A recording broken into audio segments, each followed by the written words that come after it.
नमस्कार दोस्तों, स्वागत है आपका अपने YouTube चैनल परीक्षा तक में। दोस्तों, जैसा कि आपको पता है SSGD की एग्ज़ाम में अभी लगभग 20 दिन का समय बचा है। तो इन 20 दिनों के समय में मैं आपको हर रोज़ SSGD का GK और GS का एक प्रैक्टिस सेट करवाने वाला हूं। जो प्रैक्टिस सेट मैं यहां पर करवाऊंगा वो लगभग SSGD के पैटर्न पे यहां पर रहने वाला है। तो उसमें सभी टाइप के क्वेश्चन आपको देखने को मिलने वाले हैं, चाहे जनरल साइंस हो, चाहे हिस्ट्री हो, चाहे पॉलिटी हो, चाहे ज्योग्राफी हो, चाहे इकोनॉमिक्स हो, चाहे स्पोर्ट्स हो, चाहे स्टैटिक GK हो। सभी टाइप के क्वेश्चन आपको मिलने वाले हैं, जिसमें अपन टॉप 20 क्वेश्चन है वो यहाँ पर हर रोज करने वाले हैं। तो चलते हैं आज के प्रैक्टिस सेट की शुरुआत करते हैं। अगर आपको क्लास अच्छी लगी तो इसको लाइक कर देना, शेयर कर देना, चैनल पे पहली बार चैनल को सब्सक्राइब कर लेना, क्योंकि यहाँ पर हर रोज आपको एक प्रैक्टिस सेट है वो मिलने वाला है। चलते हैं आज के प्रैक्टिस सेट नंबर 1 की शुरुआत करते हैं। पहला क्वेश्चन है, भारत छोड़ो आंदोलन कब शुरू किया गया? तो भारत छोड़ो आंदोलन सन 1942 में शुरू किया गया। सन 1942 में भारत छोड़ो आंदोलन है वो शुरू किया गया था। देखो 1919 का जो अधिनियम है उसे मोंटेग्यू-चेम्स्फोर्ड अधिनियम कहते हैं। मोंटेग्यू-चेम्स्फोर्ड अधिनियम कहते हैं। और 1909 का जो अधिनियम है उसे मार्ले-मिंटो अधिनियम कहते हैं। क्या कहते हैं? मार्ले-मिंटो अधिनियम कहते हैं। यह आपको याद रखना है। और 1927-28 जो है वो यहाँ पर साइमन कमीशन से संबंधित है। साइमन कमीशन से संबंधित है। नेक्स्ट 2 नंबर का क्वेश्चन है यहाँ पर कि स्वतंत्र भारत का प्रथम भारतीय गवर्नर जनरल कौन था? जो स्वतंत्र भारत था उसका प्रथम भारतीय गवर्नर जनरल कौन था? देखो, प्रथम भारतीय बोल दो चाहे अंतिम भारतीय बोल दो, क्योंकि ये एक ही व्यक्ति गवर्नर जनरल बना था भारत का। तो ये कौन था? सी राजगोपालाचार्य था। सी राजगोपालाचार्य जो था वो स्वतंत्र भारत का प्रथम भारतीय गवर्नर जनरल था। डॉक्टर राजेंद्र प्रसाद है वो भारत का पहला राष्ट्रपति था। जवाहरलाल नेहरू जो है वो भारत का पहला प्रधानमंत्री था। और लाल बहादुर शास्त्री जो है वो भारत का दूसरा प्रधानमंत्री था। जवाहरलाल नेहरू की मृत्यु हुई थी, उसके बाद में कार्यवाहक प्रधानमंत्री के रूप में कौन आया था? तो वो आया था गुलजारी लाल नंदा। और उसके बाद में प्रधानमंत्री कौन बना था? तो लाल बहादुर शास्त्री बना था, जिसकी ताशकंद समझौते में 1966 में मृत्यु हो गई थी। नेक्स्ट अगला क्वेश्चन यहाँ पर है 3 नंबर का कि स्वराज पार्टी की स्थापना कब हुई थी? स्वराज पार्टी की स्थापना कब हुई थी? तो 1923 में स्वराज पार्टी की स्थापना हुई थी। नेक्स्ट अगला क्वेश्चन है यहाँ पर कि किस राजवंश ने चौथ का कर लगाया था? किस राजवंश ने चौथ का कर है वो यहाँ पर शुरू किया था या लगाया था? तो मराठा राजवंश ने चौथ का कर है वो यहाँ पर शुरू किया था। नेक्स्ट यहाँ पर 5 नंबर का क्वेश्चन है कि स्वतंत्र भारत की पहली जनगणना कब हुई थी? स्वतंत्र भारत की पहली जनगणना कब हुई थी? तो 1951 में स्वतंत्र भारत की पहली जनगणना हुई थी। मैं आपको बता दूं, सबसे पहले भारत में जनगणना हुई थी 1872 में।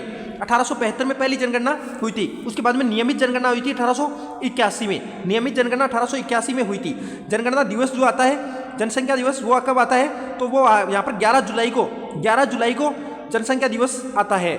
उसके बाद में मैं बताऊं, जनगणना जो होती है वो प्रत्येक 10 वर्ष से होती है। प्रत्येक 10 वर्ष से होती है। लास्ट टाइम जनगणना जो 2011 में हुई थी, उसके बाद में 2021 में होनी थी, लेकिन कोरोना काल की वजह से 2021 में जनगणना नहीं हो पाई। इसलिए लास्ट टाइम जनगणना है वो 2011 में हुई थी। नेक्स्ट अगला क्वेश्चन है यहाँ पर कि पित्तरस कहाँ से निकलता है? पित्तरस है वो कहाँ से निकलता है? बाइली जूस बोलते हैं इंग्लिश में। ये कहाँ से निकलता है? तो ये यकृत से निकलता है, लीवर से निकलता है। जबकि पित्ताशय में संचित होता है। कहाँ पर? पित्ताशय में ये संचित होता है। पित्ताशय में संचित होता है, लेकिन निकलता कहाँ से? यकृत से निकलता है। एक क्वेश्चन यहाँ पर और बता दूं कि भोजन का जो पूर्ण पाचन है वो कहाँ पर होता है? छोटी आंत में होता है। पूर्ण पाचन कहाँ पर होता है? छोटी आंत में होता है। नेक्स्ट अगला क्वेश्चन है यहाँ पर, जीएसटी लागू करने वाला भारत का पहला राज्य कौन सा था? जीएसटी लागू करने वाला भारत का पहला राज्य कौन सा था? तो असम राज्य जो है वो जीएसटी लागू करने वाला भारत का पहला राज्य था। जीएसटी है goods and service tax. Goods and service tax. GST किस प्रकार का कर है पूछता है? तो अप्रत्यक्ष कर है। अप्रत्यक्ष कर है। जीएसटी से संबंधित कौन सा संविधान संशोधन है? तो 101वां संविधान संशोधन जीएसटी से संबंधित है। नेक्स्ट अगला यहाँ पर 8 नंबर का क्वेश्चन है कि ब्रह्मपुत्र नदी को बांग्लादेश में किस नाम से जानते हैं? ब्रह्मपुत्र नदी को बांग्लादेश में किस नाम से जानते हैं? देखो, ब्रह्मपुत्र नदी कहाँ से निकलती है? तिब्बत से निकलती है। तिब्बत से निकलती है। तो तिब्बत में इसको किस नाम से जानते हैं? तो सांगपो। क्या कहते हैं? सांगपो कहते हैं। उसके बाद में वो यांग्याप दर्रे से अरुणाचल प्रदेश में प्रवेश करती है। अरुणाचल प्रदेश में प्रवेश करती है। अरुणाचल प्रदेश में इसे क्या बोलते हैं? तो दिहांग। क्या बोलते हैं? दिहांग। उसके बाद में ये कहाँ पर आती है? असम में आती है। असम में आती है। तो असम में इसे क्या कहते हैं? तो ब्रह्मपुत्र कहते हैं। और उसके बाद में ये कहाँ चली जाती है? तो ये बांग्लादेश में चली जाती है। बांग्लादेश में चली जाती है। तो भारत के 2 ही स्टेट से बहती है, अरुणाचल प्रदेश और असम।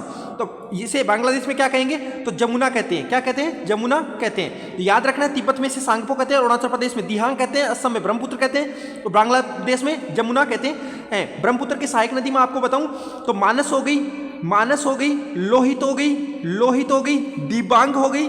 दिहांग तो इसका नाम है दिबांग इसकी सहायक नदी हो गई। धनसेरी हो गई, सुबनसेरी हो गई, सुबनसिरी हो गई, ये इसकी सहायक नदी है। और ब्रह्मपुत्र नदी पर असम में एक द्वीप बना हुआ है, सबसे बड़ा नदी द्वीप है जिसका नाम है मांजुली द्वीप। क्या नाम है? मांजुली द्वीप है। नेक्स्ट अगले क्वेश्चन की मैं बात करूं, 9 नंबर का क्वेश्चन है कि प्रायद्वीप पे भारत की सबसे ऊंची चोटी कौन सी है? प्रायद्वीप पे भारत की सबसे ऊंची चोटी कौन सी है? तो कौन सी है? अन्नाईमुड़ी जो है प्रायद्वीप पे भारत की सबसे ऊंची चोटी है। ये केरल में है, केरल में अन्नाईमुड़ी केरल में, ये प्रायद्वीप पे भारत की सबसे ऊंची चोटी है। नेक्स्ट अगला क्वेश्चन है 10 नंबर का, यहाँ पर बांदीपुर राष्ट्रीय उद्यान किस राज्य में है? बांदीपुर राष्ट्रीय उद्यान किस राज्य में? तो कर्नाटक में है। किस राज्य में? कर्नाटक में। देखो यहाँ पर आपको पूछ ले कुन्ना राष्ट्रीय उद्यान इंपॉर्टेंट है। कुन्ना राष्ट्रीय उद्यान किस राज्य में है? तो मध्य प्रदेश में। कान्हा राष्ट्रीय उद्यान भी कहाँ पर है? मध्य प्रदेश में है। और यहाँ पर मैं यूपी की बात करूँ तो एक है दूधवा, बहुत बार इंपॉर्टेंट है, एग्जाम में पूछा है। दूधवा राष्ट्रीय उद्यान यूपी में दूधवा राष्ट्रीय उद्यान यूपी में। नेक्स्ट 11 नंबर का क्वेश्चन है यहाँ पर कि संविधान के किस अनुच्छेद के तहत राष्ट्रपति पर महाभियोग लगाया जा सकता है? संविधान के किस अनुच्छेद के तहत राष्ट्रपति पर महाभियोग लगाया जाता है? तो देखो संविधान का जब अतिक्रमण करता है, उल्लंघन करता है राष्ट्रपति, तो उसके विरुद्ध महाभियोग लगाया जा सकता है। और अनुच्छेद 61 के तहत, अनुच्छेद 61 के तहत राष्ट्रपति पर महाभियोग लगाया जा सकता है। महाभियोग का प्रावधान किस देश के संविधान से लिया है? तो अमेरिका के संविधान से लिया है, अमेरिका के संविधान से लिया है। तो इसका राइट आंसर हो जाएगा अनुच्छेद 61। अनुच्छेद 52 ये बोलता है कि भारत में एक राष्ट्रपति होगा, अनुच्छेद 52 बोलता है भारत में एक राष्ट्रपति होगा। अनुच्छेद 72 बोलता है कि राष्ट्रपति के पास किस्मादान की शक्ति है, राष्ट्रपति के पास किस्मादान की शक्ति है। अनुच्छेद 356 बोलता है राष्ट्रपति शासन। अगर किसी राज्य में अगर मान लो सरकार है वो सही से कार्य नहीं कर रही है, तो यहाँ पर राष्ट्रपति शासन है वो लगाया जा सकता है केंद्र सरकार द्वारा। नेक्स्ट अगला क्वेश्चन है यहाँ पर, दंत चिकित्सक किस दर्पण का प्रयोग करता है? जनरल साइंस का क्वेश्चन है, दंत चिकित्सक किस दर्पण का प्रयोग करता है? तो दंत चिकित्सक यहाँ पर अवतल दर्पण का प्रयोग है वो करता है, क्योंकि किसी वस्तु को बड़ा देखने के लिए अवतल दर्पण को काम में लेते हैं। नेक्स्ट अगला क्वेश्चन है यहाँ पर 13 नंबर का क्वेश्चन है कि श्रीशैलम बांध परियोजना किस नदी पर है? श्रीशैलम बांध परियोजना किस नदी पर है? तो श्रीशैलम बांध परियोजना कृष्णा नदी पर है। पेरियार नदी है वो केरल में है, इसमें पेरियार परियोजना है, केरल में है ये याद रखना, पेरियार केरल में है, केरल की नदी है। नेक्स्ट अगला क्वेश्चन है यहाँ पर, कुम्मी लोक नृत्य किस राज्य का लोक नृत्य? कुम्मी लोक नृत्य किस राज्य का लोक नृत्य? तो तमिलनाडु का लोक नृत्य है कुम्मी, इंपॉर्टेंट है, ये याद रखना, आपको एसएससी क्वेश्चन बनाती है। कुम्मी लोक नृत्य तमिलनाडु राज्य का लोक नृत्य है। 15 नंबर का क्वेश्चन है, लोकसभा अध्यक्ष अपना त्यागपत्र किसे देता है? लोकसभा अध्यक्ष है वो अपना त्यागपत्र किसे देगा? तो वो देता है लोकसभा उपाध्यक्ष को। लोकसभा अध्यक्ष को क्या बोलते हैं? स्पीकर बोलते हैं। क्या बोलते हैं? स्पीकर कहते हैं। तो ये किसको अपना त्यागपत्र देगा? तो डिप्टी स्पीकर को देगा या उपाध्यक्ष को देता है। या आपको याद रखना, राष्ट्रपति अपना त्यागपत्र किसे देता है? उपराष्ट्रपति को देता है, उपराष्ट्रपति को देता है। नेक्स्ट अगला क्वेश्चन है यहाँ पर, गुलाबी क्रांति किससे संबंधित है? गुलाबी क्रांति किससे संबंधित है? तो गुलाबी क्रांति झींगा उत्पादन से संबंधित है, झींगा उत्पादन से संबंधित है गुलाबी क्रांति। नेक्स्ट 17 नंबर का क्वेश्चन है यहाँ पर, राजस्थान की विवाहित महिलाओं द्वारा मनाई जाने वाला गणगौर त्योहार हिंदू किस महीने में आता है? हिंदू माह के किस महीने में आता है? यह आपको बताना है। राजस्थान की महिलाओं द्वारा मनाए जाने वाला गणगौर जो त्योहार है हिंदू माह के किस महीने में आता है? तो यह आता है चैत्र माह में आता है। तो ये आपको याद रखना है गणगौर त्योहार। ये कहाँ का प्रसिद्ध है? तो ये राजस्थान का प्रसिद्ध है, राजस्थान का प्रसिद्ध है गणगौर। नेक्स्ट अगला क्वेश्चन है यहाँ पर, महामस्तकाभिषेक किस धर्म का त्योहार है? महामस्तकाभिषेक जो है वो किस धर्म का त्योहार है? तो ये किस धर्म का है? जैन धर्म का है महामस्तकाभिषेक। नेक्स्ट 19 नंबर का क्वेश्चन है यहाँ पर, रुक्मिणी देवी अरुंडेल का संबंध किस शास्त्रीय नृत्य से है? रुक्मिणी देवी अरुंडेल का संबंध है वो यहाँ पर किस शास्त्रीय नृत्य से है, ये पूछा है। तो कुल टोटल शास्त्रीय नृत्य कितने हैं? 8 है, 8 शास्त्रीय नृत्य हैं। तो यहाँ पर भरतनाट्यम में एक है शास्त्रीय नृत्य, एक कथक है यूपी का, कथक है यूपी का, घूमर है राजस्थान का, लेकिन ये शास्त्रीय नृत्य नहीं है, शास्त्रीय नृत्य नहीं है। कथक है शास्त्रीय नृत्य, भरतनाट्यम है, कथकली है, सत्रिय है, इस प्रकार के शास्त्रीय नृत्य हैं। टोटल कितने? 8। तो भरतनाट्यम से संबंधित है रुक्मिणी देवी अरुंडेल। नेक्स्ट अगला क्वेश्चन है यहाँ पर, क्षत्रिया किस राज्य का लोक नृत्य है?